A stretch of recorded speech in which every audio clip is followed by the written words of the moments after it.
Hi, I'm Stacy. So this is your last exam of second year, which is really exciting.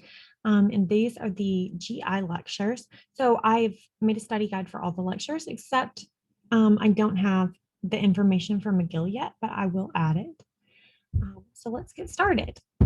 Let's look at all the surgery lectures. So I starred and highlighted and bolded all the things that I think that are probably important. Okay, so hiatal hernias, um, diagnosis. So what you need to know for this, big picture first. For surgery, you don't need to know what the surgery name is. Sometimes I included it on my slides, but I really don't think that you need to know that. Um, I do think that if you had like a little bit of just like a clue to the names of surgery, it would help you in your clinical rotations, but you don't need to know it for your exam. So, like, I would probably you've got boards, you've got tests. I would probably like toss it aside or at least like read it, read the name, and be like, okay, I can kind of recognize it when I'm in the operating room third year. Okay, so basically, you need to know if you have this problem, how do you diagnose it? Like, what imaging modality are we going to use? What are the indications for us to have surgery in the first place? And if surgery is not indicated, um, what do we do instead? So, the big thing about general surgery, quick note, is not surgery itself. It's when not to go to the operating room. So, you need to know when and when not to go. And if you don't go, you need to know how to take care of the patient. So you don't just like put them off on internal medicine. You have to take care of the patient yourself. So how do you do that? And what do you treat them with? And is there a possibility that we can stay out of the operating room and treat this patient conservatively for a little bit first before we take them to the operating room? Because surgery, I mean, you have to heal from that too. So sometimes it's easier and better for the patient if we can treat them conservatively first. So that's my little side note. Let's get started. So hiatal hernia. So we're going to diagnose that with an endoscopy, a pH probe, or a manometry. So remember, so upper GI scope. Indications, they failed medical management. So their diet, you've treated H. pylori, their acid reflux is not getting better. They have regurgitation, and the patient's like, please, doc, please fix this. So there's three types of hernias. We've talked about the first two. Sliding, which it goes up and down along the Z line, scoots up, uh, or that the hernia scoots up past the Z line. Paraesophageal, we've got this hernia that kind of goes on the side, and that one is, let's take them immediately to the operating room. And type 3 is basically they have both. So type 1, we need to control the GERD because it's the sliding. It has less of an indication for surgery, but if it's not working, of course, take them. Paraesophageal, you could have incarceration or strangulation of of the stomach or anything that's poking through. So absolutely take that, or esophagus. So take that to the operating room. And of course, if it's got partially paraesophageal, it's both type 3s, go to surgery. Complications, they may have dysphagia, gas, bloating, their repair might be disrupted. They might get a perforation or a splenic injury. So type 1, if we can medically manage first, it's better so we don't have any of these complications. Achalasia is going to be failure of the lower esophageal sphincter to relax. It's that triad of dysphagia, regurgitation, and weight loss. Remember back from exam 1. So our diagnosis is going to be esophagram. I would say like number 1, like if you see this picture, know that it's achalasia, it's that bird beak. Know that the treatment is myotomy. So they're going to cut that muscle that's really tight around there. And so it's going to be preferred over other methods because, like, think about Botox. If you get it on your face, you have to get it every like 3 to 4 months. So, and in other areas, it's less, like maybe 6 months, but still, like, you have to go all the way to that area and then apply Botox. Like, that would be rough every so many months to get that done. So it's better just to do this myotomy. So make sure you know this picture.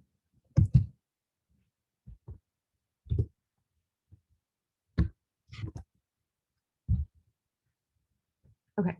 Zinker's diverticulum is that those symptoms of that regurgitation, throat gurgling, halitosis, choking. So like every time they eat something, they get choked on it, and they have terrible breath.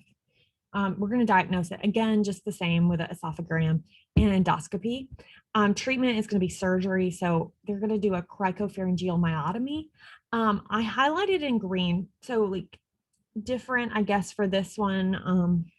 I'm trying to be better and include things from first aid and uh, from pathoma. So I went ahead and read the whole section of first aid and pathoma again, and looked at questions and did Zonky cards to make sure that I like gave you the best information that I could, so that you could get some like board stuff in here too. And I know your exam is important and you need to pass it, but like boards are on their way. So for boards, I would know Killigan's triangle is between the thyropharyngeal and cricopharyngeal parts of the inferior pharyngeal constrictor. And so surgery, they just basically like cut the cricopharyngeal little muscle right there. So it lets that go. And no, it's not like a full herniation. It's just that mucosal tissue. So that's for boards. And I'm pretty sure that this is like a UWorld question. So I would know this though, like for your exam, Zinker's is important. Okay.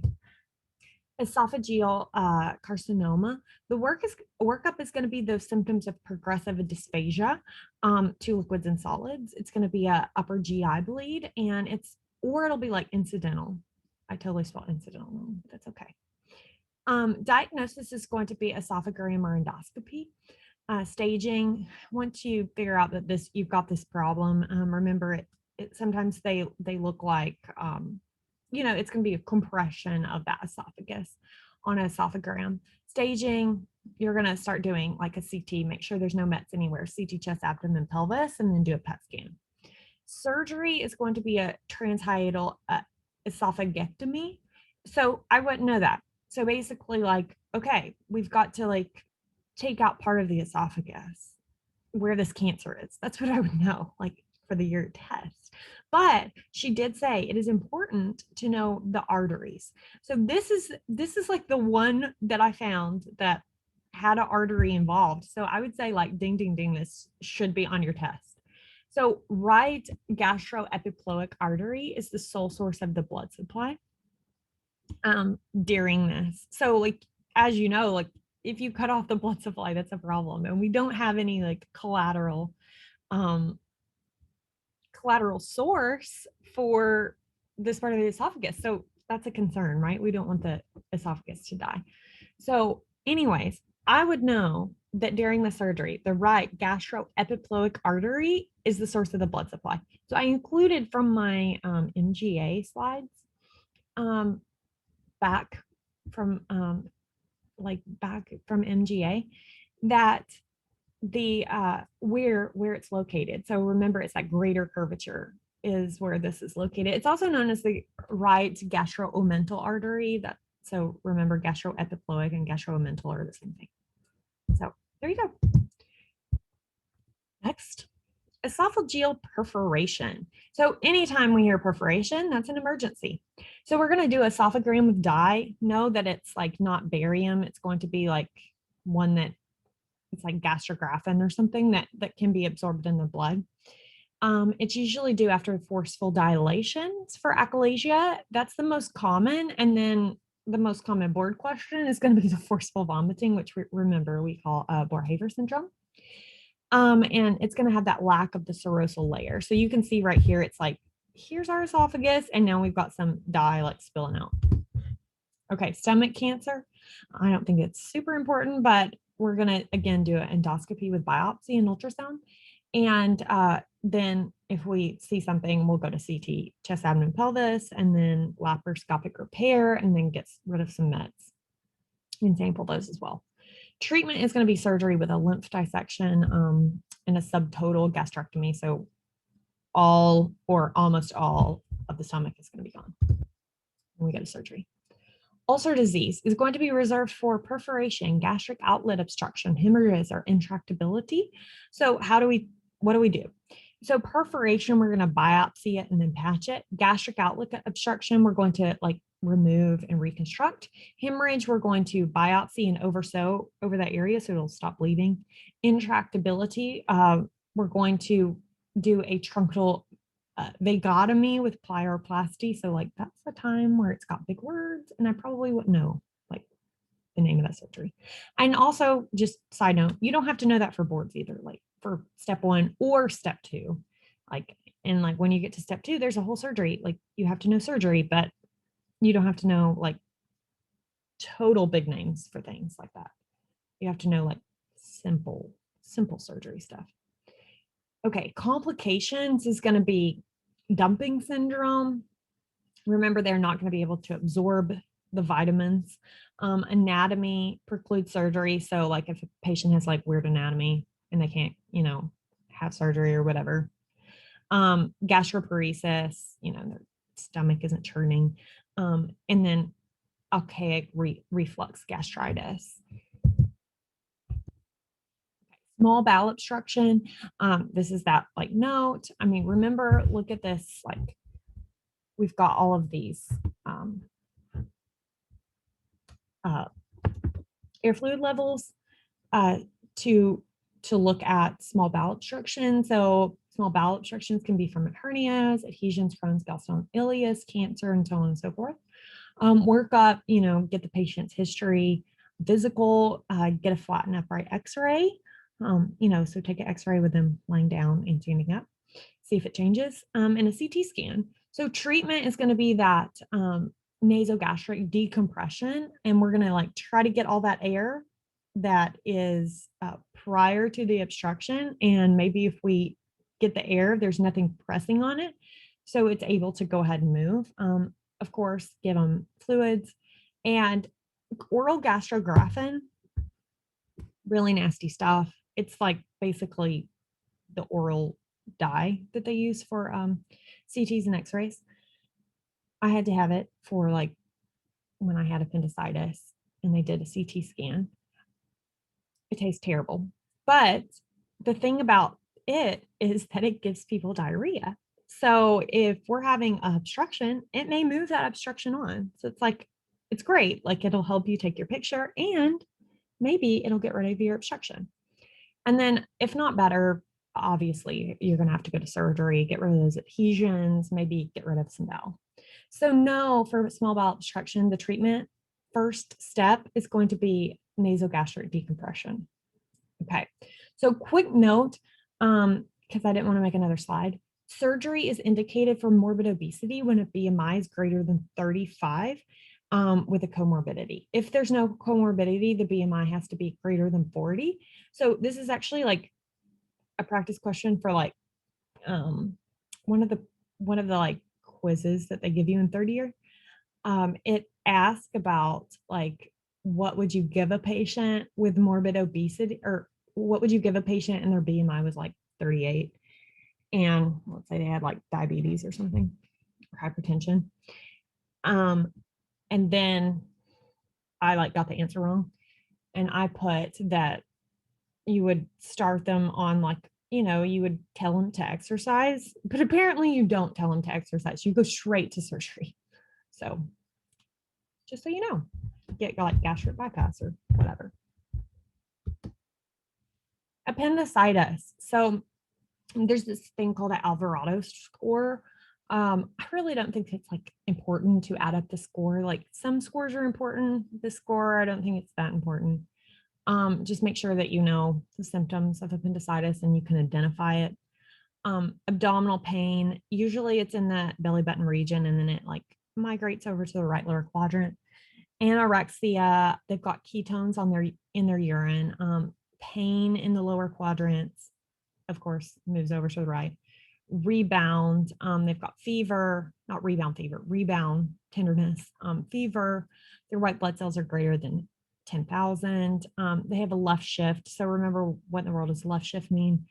If their white blood cells are elevated and their neutrophils are elevated, that's a left shift. And their lymphocytes would be decreased. And then, so if they have like greater than 5 of these symptoms, then it's probably appendicitis. So we're going to diagnose this with a CT ultrasound if they're pregnant or if they're like a baby kid.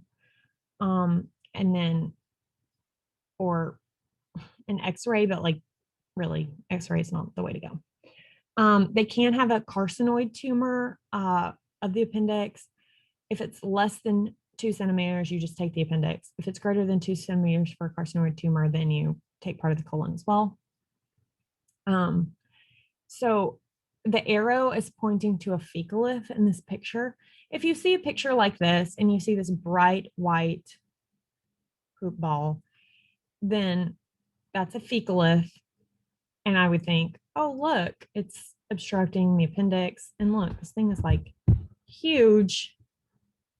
And even if you don't know that that's the appendix, you just see this white dot.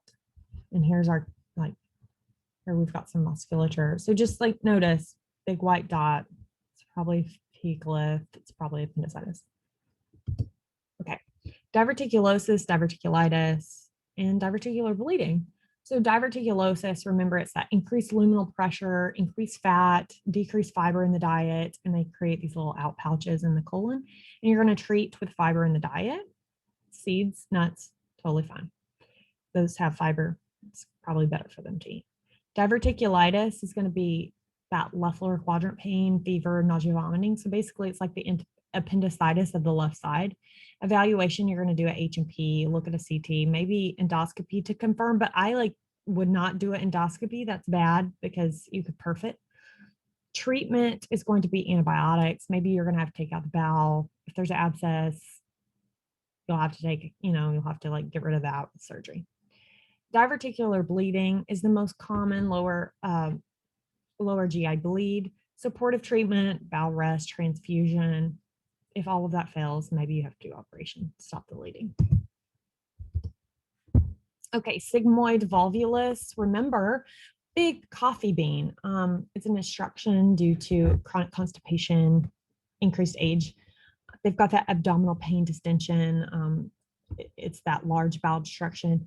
Treatment's going to be endoscopic reduction and resection. So they'll have to have surgery. Large bowel gas pattern. So it's that big coffee bean sign. So if you see this in a picture, you've got sigmoid volvulus. And here's the little portion from first aid. Okay, so more obstructions. Cecal volvulus is going to be a colonic obstruction due to surgery, pregnancy, malrotation, young age. They're going to have abdominal pain. The cecum's going to be rotated. It's not going to give you that coffee bean sign. It's just going to be like a big bubble on an x-ray.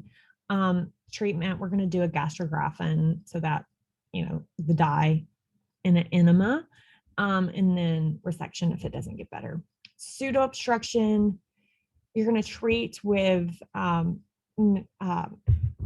NG decompression, fluids, lights. Neostigmine is also a treatment plan. It gives them like immediate huge diarrheas. So have a bedpan ready. Decompression and a cystoscopy. And it also gives it like gets rid of all their gas. It's pretty it's really effective, like really quickly.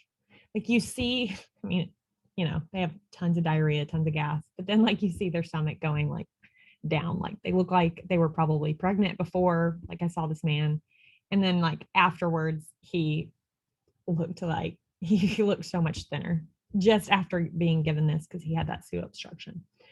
Make sure that you rule out a distal obstruction, because if you had a distal obstruction and you're trying to like get rid of something else, maybe you'll perforate with treatment. Okay, colorectal cancer. Treatment is going to be surgery, get rid of that chemo if they've got positive lymph nodes, and then maybe radiation. Goals are going to be removing all of the tumor and margins, and then also removing lymph nodes associated with it. You try to get greater than 12 lymph nodes.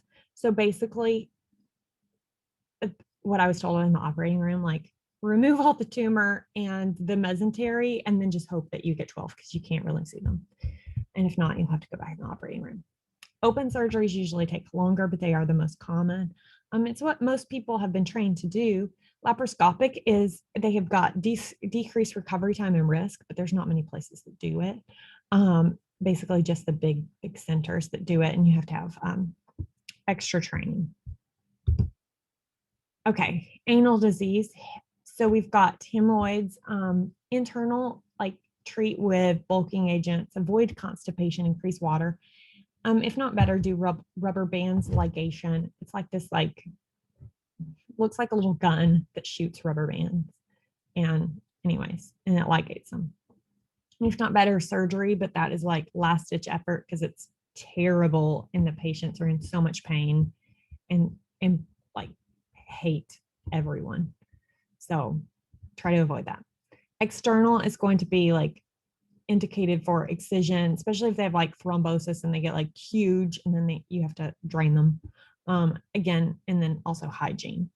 Anal fissure is going to be the most common anal pain, especially after hard bowel movements. It's going to either be posterior or midline. Treatment's going to be conservative, avoid diarrhea, constipation, bulking agents, do pain control, and nitroglycerin can help as well. Perianal infections, it's going to be that pain, fever, redness, swelling. So drain the infection. Sometimes it's obstructed perianal gland that leads to a fistula. So treat it with a fistulotomy, plugs. There's like a lift procedure, a CTON. Anal carcinoma management is going to be chemo plus 5-FU. And sometimes it increases metastasis. So you would do APR for failed nigropropyl. I wouldn't even worry about that. You don't have to know what that is. Okay, cholelithiasis is going to be diagnosed via ultrasound and HIDA scan. Ultrasound number 1. You're going to see wall thickening. Sometimes it's a false positive. There'll be distension, pericholecystic dilation of the common bile duct. HIDA scan, the gallbladder will be visualized in like 30 minutes or not visualized at all. And then the ERCP is going to be diagnostic and therapeutic. So I would know if you've got cholelithiasis, go for ERCP over MRCP because ERCP is diagnostic as well as therapeutic. So you get the answer and you treat it, which is pretty cool. Biliary dyskinesia is going to be that symptoms of cholelithiasis with a normal ultrasound. So you get a HIDA scan and the ejection fracture of the gallbladder with that injection of CCK. So CCK is going to make it contract, and the symptoms are going to indicate, as if the symptoms increase after you give that CCK, it's a predictor of having biliary dyskinesia, and the symptoms are going to resolve with a lap chole, which just means laparoscopic. I'm getting rid of the gallbladder. Treatment is going to be intra-op chole, like taking a picture of the gallbladder, and then of course lap chole. Complications are going to be a bile leak, common bile duct injury, and visceral injury. And like those complications are really important for you to know for step 2, not for step 1. But know that you can have a continued bile leak, which is a problem, and then just into the abdomen. Or common bile duct injury is a really terrible, severe injury, or injuring like an artery or something. Mucocil of the gallbladder is the epithelial secretion of mucus, and you've got white bile. The gallbladder is going to be distended and palpable. I don't think that's too important. Okay, cholelithiasis is going to be intraoperative cholangiogram. That's what IOC stands for. And then treatment is going to be opening the common bile duct and looking around. And sometimes they have to get a stent or get an ARCP. Cholangitis is an emergency. The cause is going to be choledocholithiasis, and diagnosis is going to be ultrasound or CT, and treatment is going to be to drain it. So here's our like part from first aid. So know that choledolithiasis, it means lithiasis, and dough means stone. So present of stone is common in the bile duct. Dough is stone in the bile duct. It leads to increased liver enzymes, increased GGT and direct bilirubin, and AST, ALT also will be elevated, and our ALP will be elevated. Ascending cholangitis is going to be infection of the biliary tree. So they're going to have all of these labs elevated, and then they're going to have jaundice, fever, and right upper quadrant pain. For Charcot's triad, that's like a really common thing that you get pimped on or just like asked 30-year. So just know, like, what's Charcot's triad? Easy. Jaundice, fever, right upper quadrant pain. And then if you want to, they don't usually ask about Reynolds, but you could just be like, oh, and the pentad is altered mental status and hypertension. So there you go. Gallstone ileus is going to be usually common in small bowel obstructions. In the elderly, there's usually air in the biliary tree, and we need to go to surgery. So I included all of the things. Remember, risk factors are female, fat, fertile, 40 for gallstones. Acute pancreatitis, we've got biliary and necrotizing. So biliary, usually most common is gallstone. Remember also that alcohol is also an important most common cause. There's going to be a common bowel obstruction with proximal duct. Treatment's going to be getting rid of the gallbladder to get rid of those stones, as well as the intraop cholangiogram. So we're like sort of like taking an X-ray with dye that we inject in the operating room. It's kind of cool. Contrast is showing like no enhancement in necrotizing. And so you can see like all of the things, like all of the causes, and if you can remember it by like I get smashed. But I think really the most common are going to be like gallstone and ethanol. And then the rest are like, oh, okay. Okay. Pancreatic pseudocyst or cystic tumor. So pancreatic pseudocyst, they've got that history of pancreatitis. A cystic tumor, they don't. On ultrasound, you're going to see a single thin-walled cyst, but you're going to see multiloculated septae or thick-walled tumor. For a cystic tumor, it's not like a simple cyst.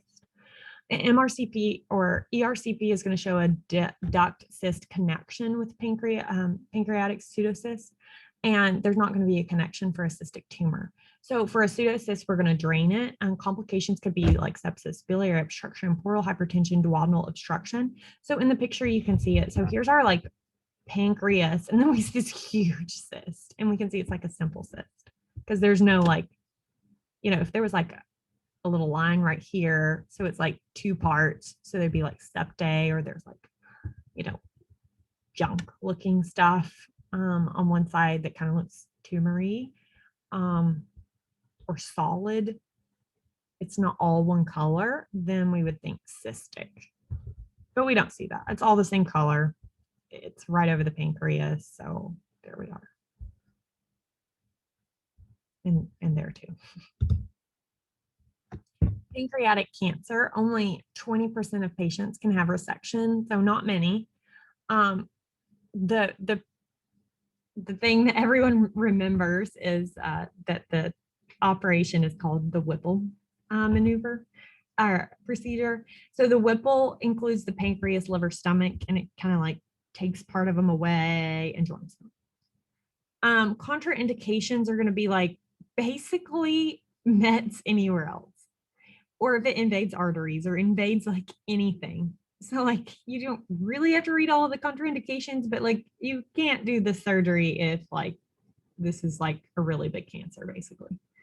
And also like it's only 20% of patients can have resection because pancreatic cancer like doesn't show its head until they're like in stage 4. So basically if they're stage 4, now they have mets. So if they have mets, they can't have surgery. So it's like, so basically you just find it randomly on a CT. Like they were getting a CT for like appendicitis and you're like, oh, hey, looks like pancreatic cancer. So that's how you diagnose it. And here's our first aid little section. So know that it's like disorganized glandular structure with cellular infiltration showing in this like micro slide. Okay, so that is all of surgery.